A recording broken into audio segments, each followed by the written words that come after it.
Stepney's visit to Sir Topham Hatt's railway was coming to an end. "We shall miss you," said Sir Topham Hatt. Then he turned his attention to all the other engines. "My railway is very busy, and I'm pleased with you, but you need help. A diesel is all that's available. Please do your best to avoid any disturbances." "What does that mean?" whispered Duck. "That means this diesel is difficult," snapped James. And he was. The diesel surveyed the shed. "Not bad. I've seen worse. At least you're all clean." The engines glared. "It's not your fault, but Sir Topham Hatt should scrap you and get engines like me. A fill of oil, a touch on the starter, and I'm off. No bother, no waiting. They have to fuss round you for hours before you're ready." The engines were furious. Next morning, they held an indignation meeting round the turntable. "Disgraceful. Disgusting. Despicable. To say such things to us," cried Donald and Douglas. "It's to teach them a lesson we'd be wanting. Now, how do we do it?" Their chance came sooner than expected. The diesel was purring comfortably. An inspector watched a fitter making final adjustments. The wind tugged at the inspector's hat. The diesel was ready. "Look at me, Duck and Stepney. Now I'll show you something." He rolled proudly toward his coaches.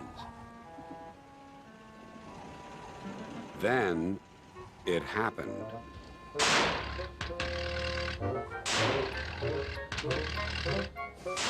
Shaking and spluttering, the diesel stopped. Meanwhile, the inspector was looking for his hat. The diesel seethed with fury as Duck and Stepney pushed him back to the shed. "My hat!" exclaimed the inspector.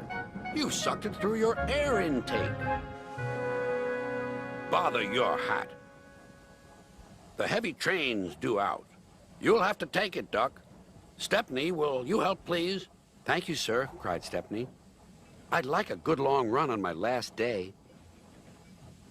The engines were soon ready.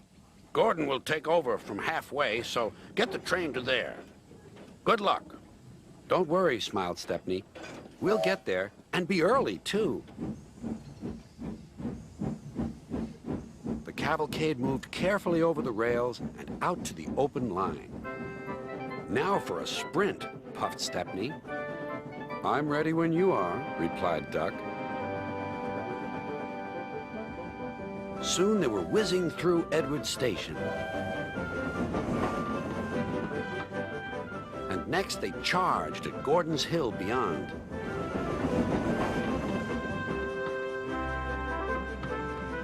They felt the drag of the heavy coaches here. It was hard work.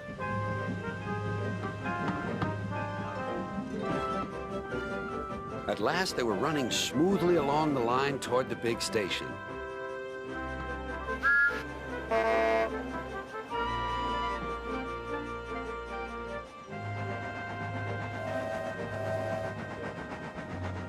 "Hello, you're early," said Gordon. "That's one in the headlamp for old Diesel." James says he's sick as boiler sludge and sulking in the shed. "Serves him right for saying we're out of date." And Gordon chortled away. Next day, everyone came to say goodbye to Stepney. "Come back and see us soon," whistled the engines.